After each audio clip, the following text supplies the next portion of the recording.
All right, good morning, everyone.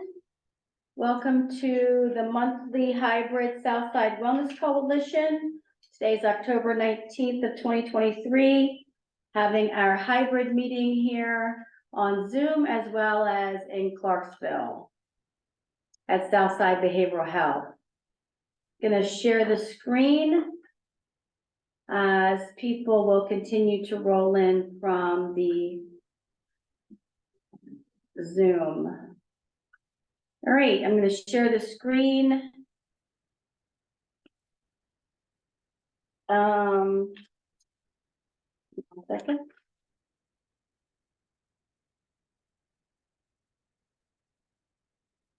All right, let me share the screen and just review the agenda. Then we'll go back and do introductions and such. All right, so, and those of you in the room have a copy of this in front of you. Everybody online, if you can't hear me, please let me know. Check your microphones. We're going to start with the approval of minutes. And then we're going to spend some time going over the elections for 2024. Then we have updates on some of our initiatives, which is hidden in plain sight, the ACEs trauma informed care updates, the VFHY tobacco prevention grant update, talk about our logo, and then member news, followed with information about our up and coming trainings and the good works of the most recent training events in the community.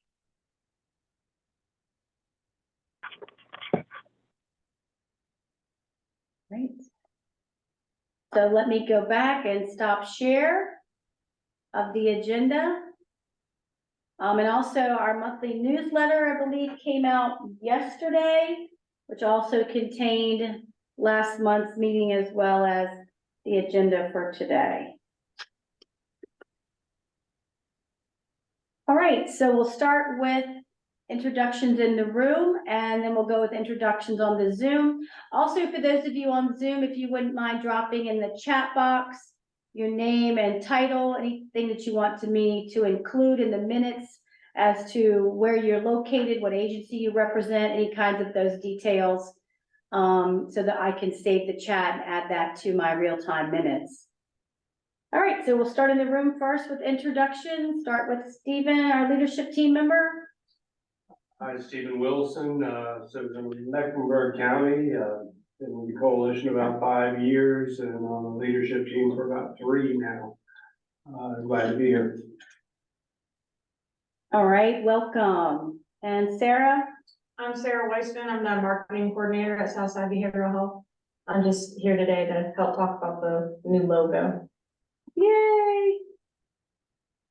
Lots of things rocket into 2024. All right, and then on the Zoom, we'll start with Elena.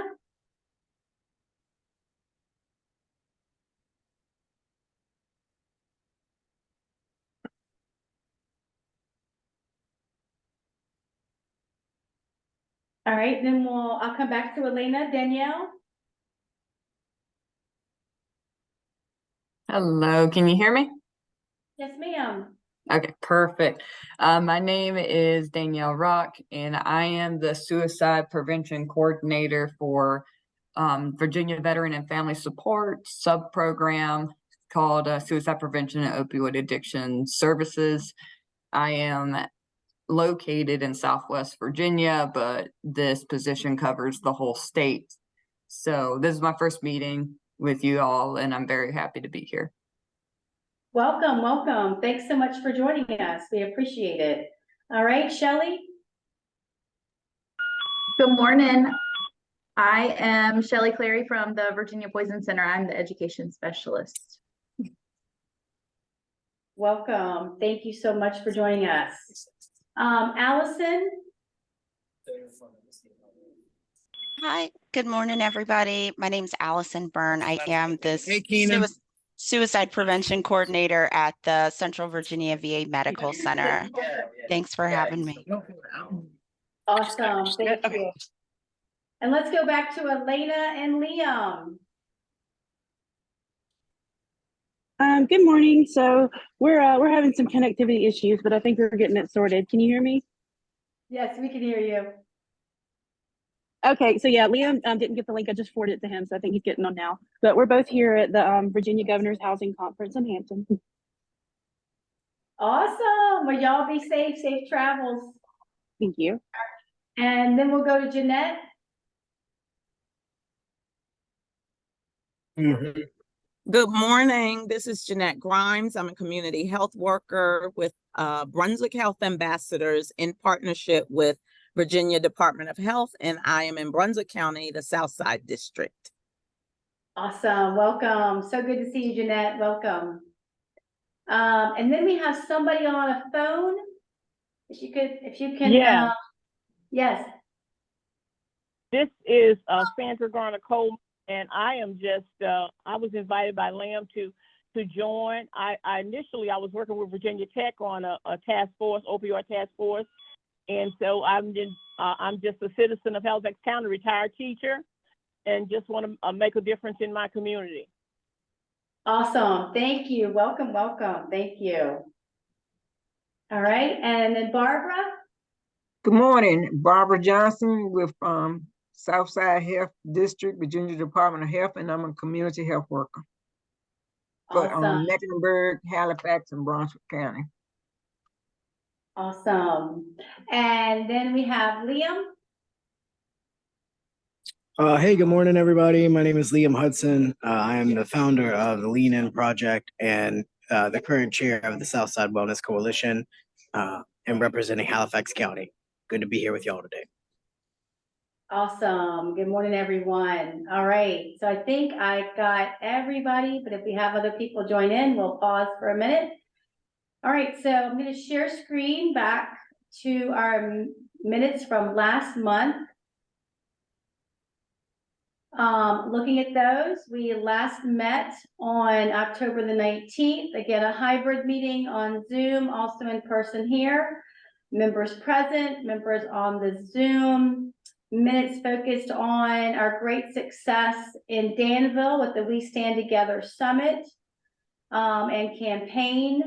Attendance to Secova, which we'll have an update for that today. Boynton Day tabling, and also about our outreach to local agencies for the Trauma Informed Care Network. Leadership updates, and of course, our leadership team met on November 2nd to begin the nomination process for our 2024 leadership team. Does anybody have any questions or concerns about last month's minutes?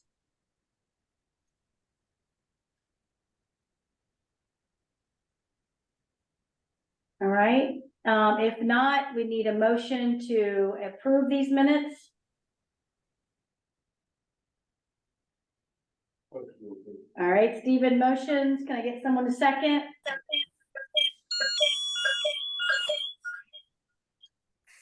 All right. All right, they've been second. Thank you very much. All right, so back to our agenda. All right. There we go. All right, so back to our agenda that again I shared when we first started. First item on our agenda is to make some announcements about, again, the election of the leadership team for 2024. The current leadership team met on November the 2nd. Which I can share screen those, I believe. Yes, there they are. On November 2nd, met and talked about a number of different topics leading into 2024. One of the items, of course, was to talk about the election for 2024. So during that meeting, it was decided that our next meeting, which is going to be December 21st, which will also be a hybrid meeting, that the election process will begin to then hold the election via SurveyMonkey till the end of December, so that by early January, we can announce the new leadership team for 2024. Based on our current bylaws, there will be 4 open seats on leadership team, since the terms run for 2 consecutive years. We nominated a number of folks during the leadership team. They were contacted, and so today I want to formally announce those accepted nominations. They are Justin Jackson, Sandra Coleman, Will Stenbridge, Elena Martin, Brenna Link, Jeanette Grimes, Christine Pennington, Dr. Adla Angelina, and Laura Castle. Between now and the next meeting, we will be reaching out and asking for more nominations. So if there's anyone with your active membership, if there's anyone in the community that you would like to nominate for the leadership team, please let me know. We have a letter of invitation that Liam sends out directly to folks. And so we would just need to know their name and their email and where they are in one of the 3 county areas, Brunswick, Halifax, or Mecklenburg, so that then I can send them a letter on behalf of Liam and the rest of the current leadership team, and then again, give them the opportunity to accept or decline. With the 9 folks who are now going to be running for 4 seats, so it's so fantastic that we have this interest in 2024's leadership team. He's super excited about this. So with the current 9 folks, and again, we're looking for other nominations as well. The nomination floor will stay open until a few days before the next meeting on December 21st. But I will go ahead this week and start sending folks information about creating a short biography. Again, because we're on SurveyMonkey for the vote, to reach out to all of our 50-some plus current members through our portal on the website. We send them the link to the SurveyMonkey so that they can vote for the folks between the 4 empty seats. We also send them a short description of each of the candidates for the 4 empty seats so that folks have an opportunity to see what folks are doing, what county they represent, and again, any information you'd like to share about themselves. And I, of course, send out a copy of what I submit as fiscal agent, that even though you all can't unelect me, which is fun, even though you can't unelect me as your fiscal agent, I will send you the little short bio that I put in. Thank you, Elena, for thinking that's funny. I'll send you a sample of what people typically submit, so it's real easy and painless. And then, like I said, then beginning with the December 21st second meeting, I'll send out the SurveyMonkey link to everyone, and then we will then close that election down at the end of December 30th, and then make these announcements early December. Oh, Liam said it was funny, my bad. All right, so the floor is now currently open after doing that short introduction and announcement of those who've accepted nominations thus far. The floor is open if anyone would like to nominate someone right now.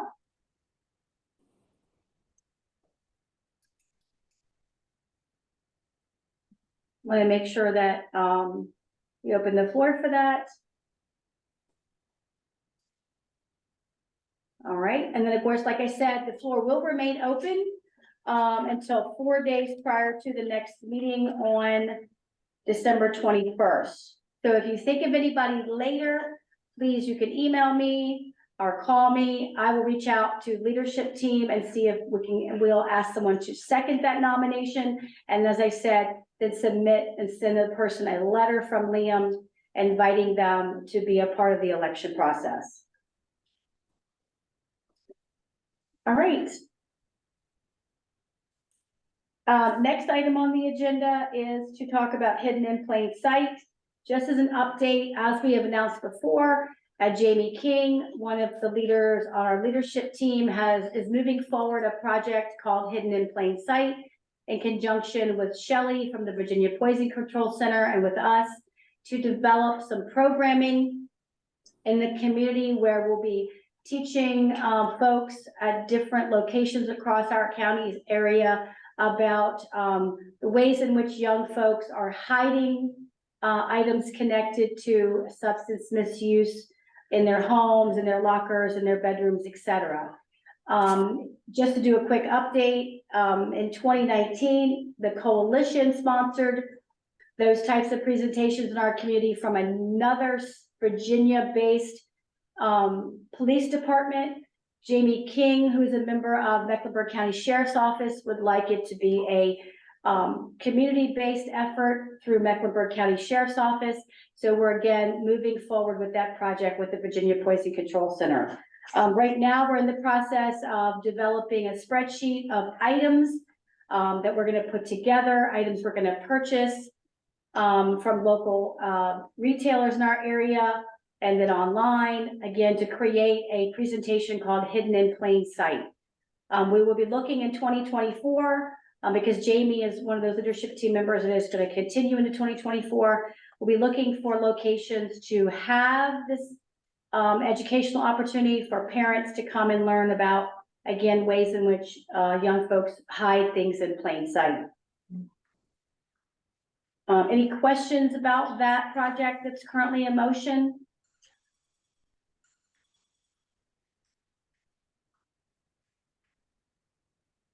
Okay, next item on our agenda is an update on ACEs. We'll be doing an ACEs presentation in South Boston on November 30th. Also, Christine Pennington, who is one of our current members and also running for a leadership team, is sent me an email, which will be going out on our social media, inviting us to a ribbon cutting this Tuesday at 10 a.m. in Chase City. She, along with Susanna Lomanga, will be announcing the opening of a brick and mortar front for Resilient Pathways, which is a agency designed to be, again, helping young folks build their resiliency in the community. And the next item is our Virginia Foundation for Healthy Youth grant. We continue to work with the 3 local school systems in addition to the Southern Virginia Higher Education Center, where they are developing social media graphics connected to nicotine prevention. You're not trying to think. I should have screenshotted those images. I need to, if you all have been looking at our social media, we have launched 2 of those student-created social media graphics within the last 10 days.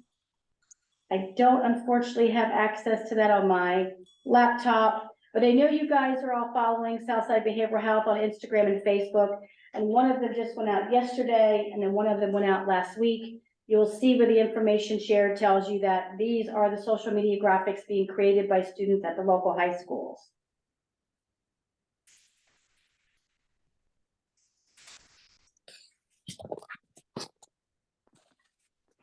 All right. Any questions so far on those items on our agenda?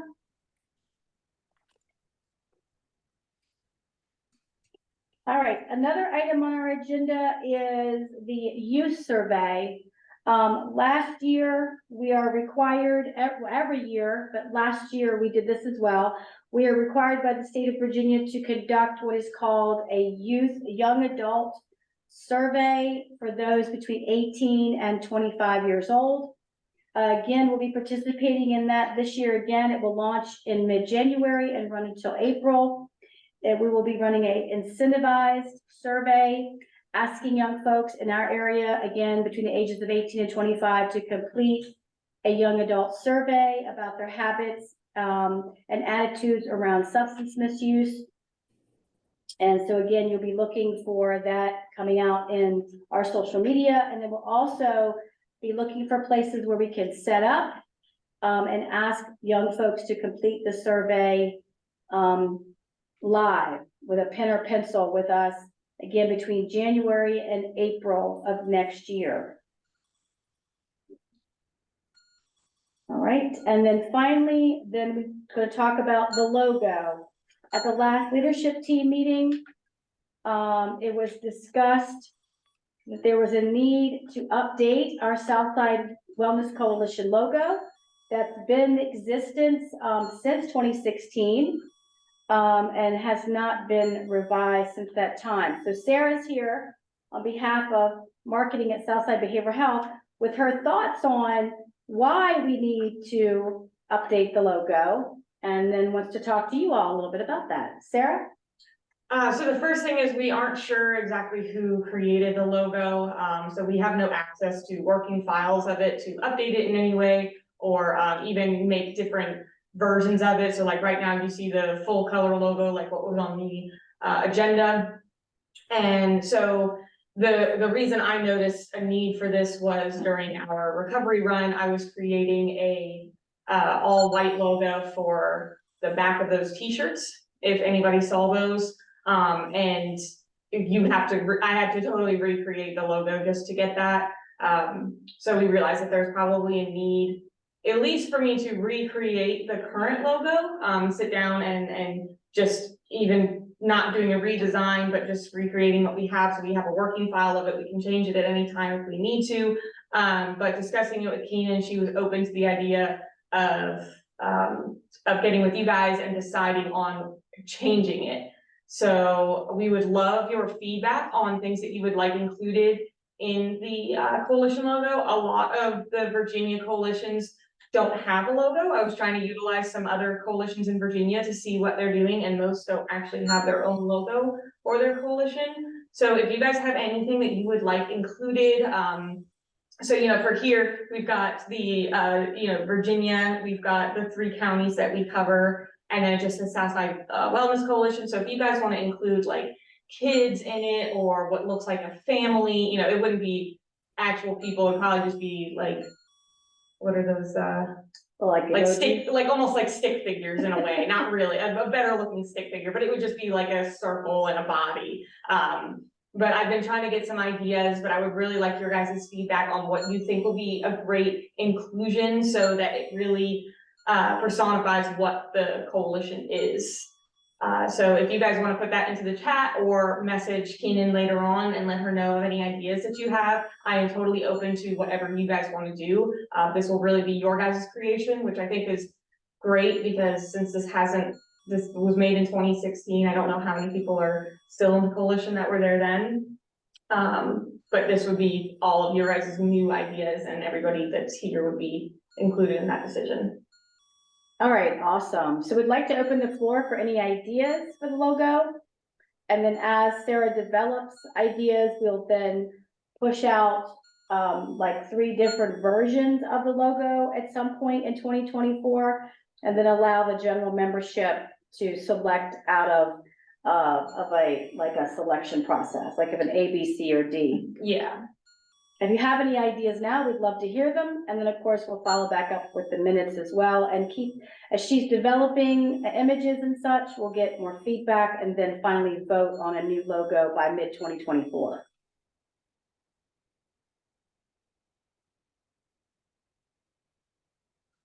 Okay, and this, let's see.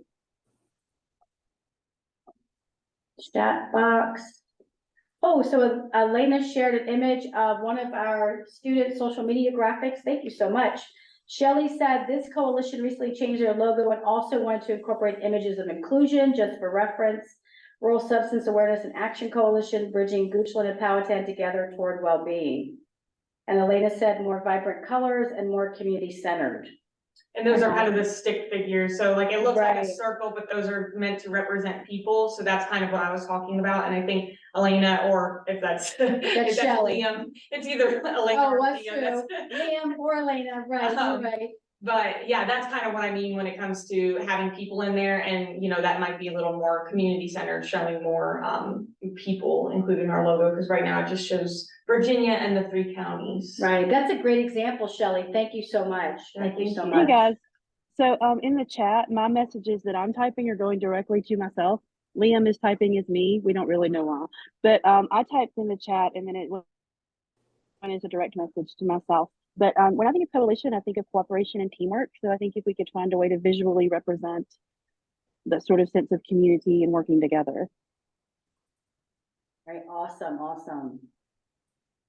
I think that's a Zoom issue, because we had that recently. I was trying, Beth, for some reason, our executive director here, showed up as other people. So when I tried to direct message her, it looked like it was direct messaging someone else. So Elena, we've had that issue before. It's not you. Well, I shared the link with him, so I think it logged him in as me, and I'm not really sure what happened with me. Yep. No worries. Thank you all so much for that great information. I'm going to share the chat as well as I've written down what's been shared. Awesome. All right, and we've got the, all right, awesome.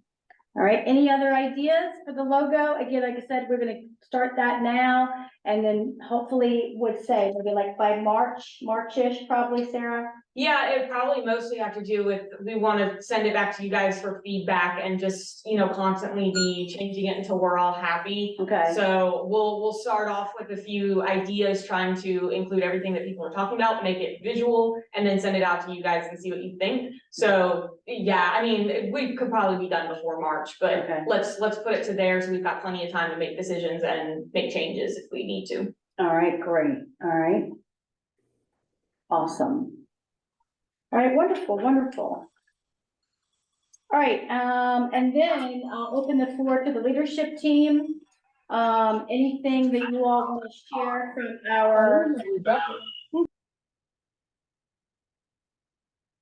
anything to note from our November 2nd meeting? Sokoba? Keenan, yeah, oh, sorry.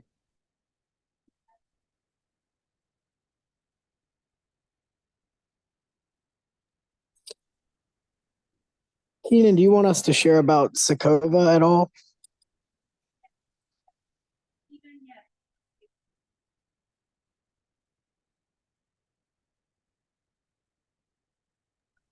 I'm sorry, Keenan, if you responded to me, I couldn't hear you.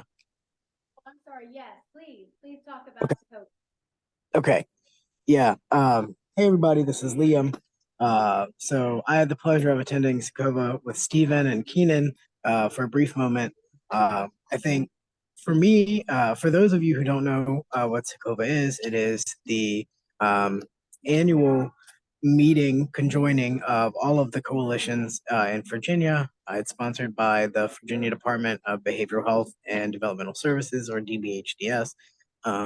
And it's really a way for us to convene and understand the struggles and the realities that we're all facing, but also talk about some unique approaches that are happening in different communities.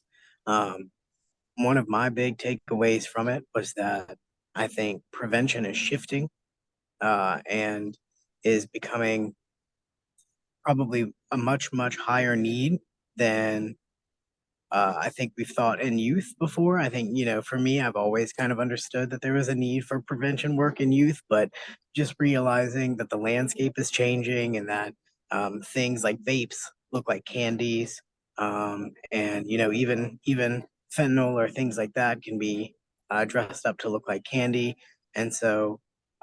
I think I always kind of thought that that was a myth, but to find out that no, it's not. It's in our communities and it's real and it's more prevalent than it has been in decades was really shocking to me. I also think something else that I took away from it was how we can be more creative in leveraging our partnerships and which partnerships are important to leverage, and how specifically the opioid epidemic has touched every branch of our community.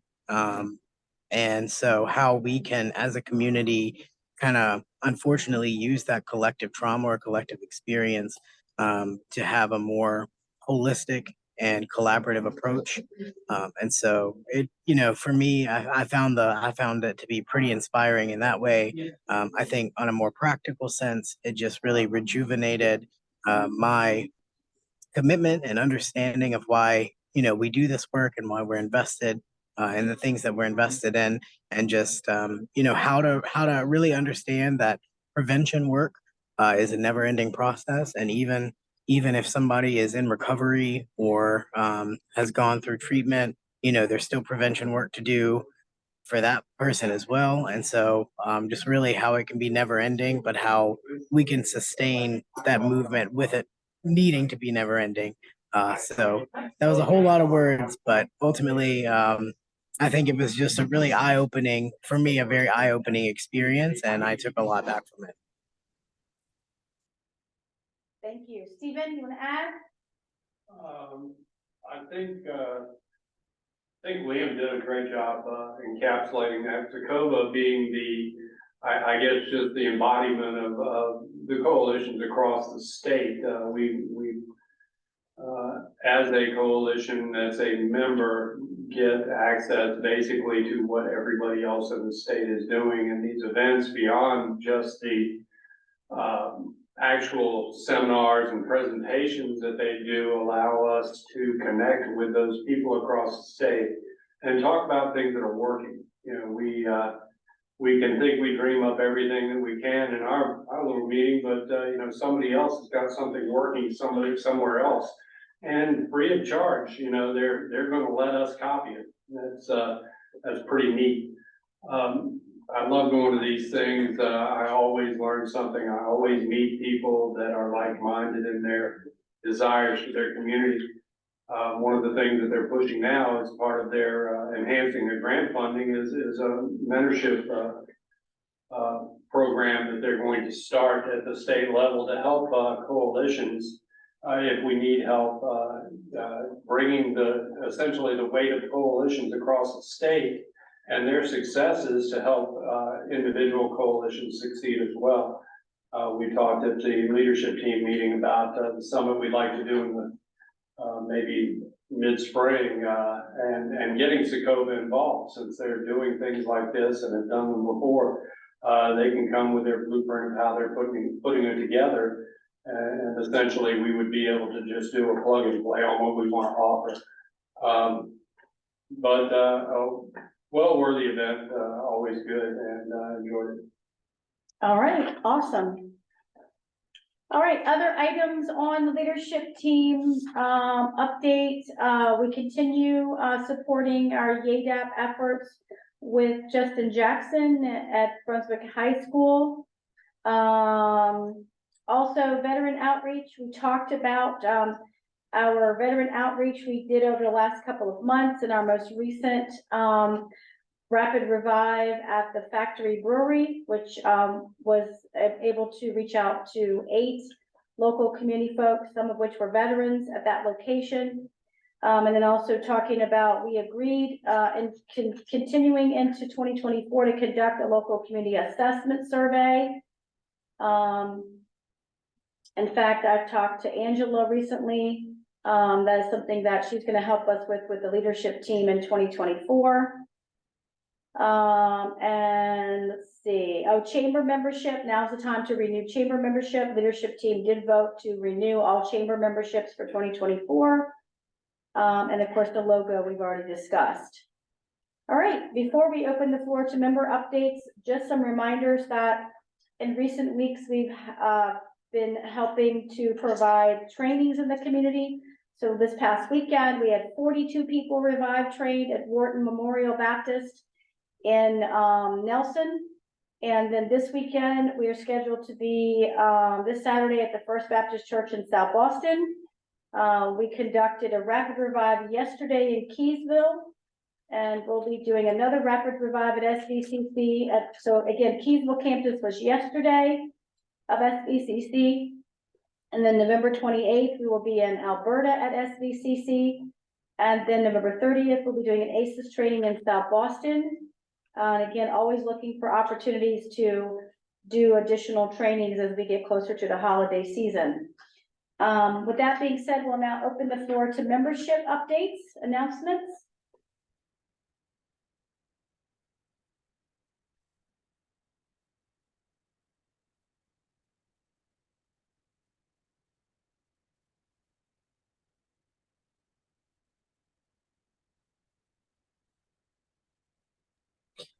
Keenan, hey, this is Liam. I learned this morning that there is, I guess, a task force that is headed by the Southside Planning District Commission. It has Judge Cunningham from Halifax on it. I think Beth Inglehorn is also on it. But it is what I was referencing, what I've been talking about in regards to the opioid abatement funding, and how we are going to align that with our priorities. And so just wanted to let you all know that we have been given an opportunity to join that task force. And so would like to discuss with you all about who the most appropriate representative is and how we can best represent ourselves, and what initiatives we really want to bring forward with this task force. Okay. Is that something that you want to talk now with the floor or with the leadership team? Definitely with the leadership team, but wanted to bring it up to the larger group as well, just to kind of understand. When we think about moving forward, they're looking at currently they are looking at a recovery housing project. And so I think they're trying to understand, is that something the community wants? What does that look like? How is the best way to go about that? Who are the key partners in making sure we get that set up well? And so definitely wanted to bring it to the larger group to just kind of bring awareness, but also feel free to email me or chat with me separately or bring it up here too. If there are specific things that you have in reference, even if it's just a, hey, I'd like to be involved with that, I think that'd be helpful information to know. Awesome. Okay. All right. Sounds wonderful.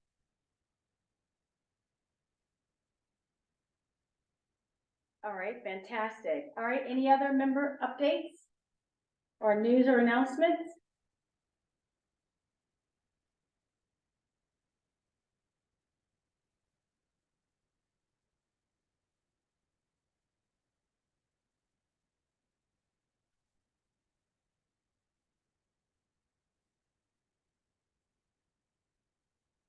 Okay, if there are no other announcements, our next leadership team meeting is December 7th at 5:30 p.m. Our next hybrid membership meeting is going to be December 21st of 2023. Just as a reminder, if you would like to nominate anyone for the leadership team between now and the next meeting, you can just email or call me. Contact information is always in the minutes and the emails I send out. As Liam shared, if you would like to know information about the task force, please let us know. Also, we will be following back up with information about the logo, as well as updates about the tobacco grant, YADAP, the Hidden in Plain Sight, our veteran outreach, as well as trauma-informed care updates. All right, so it is now during the meeting at 10:38.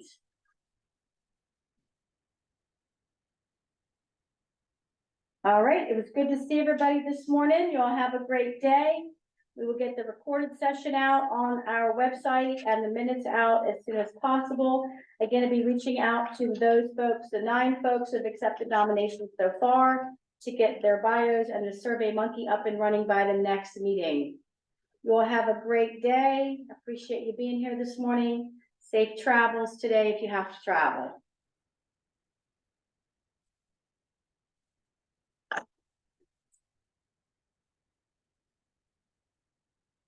Yeah.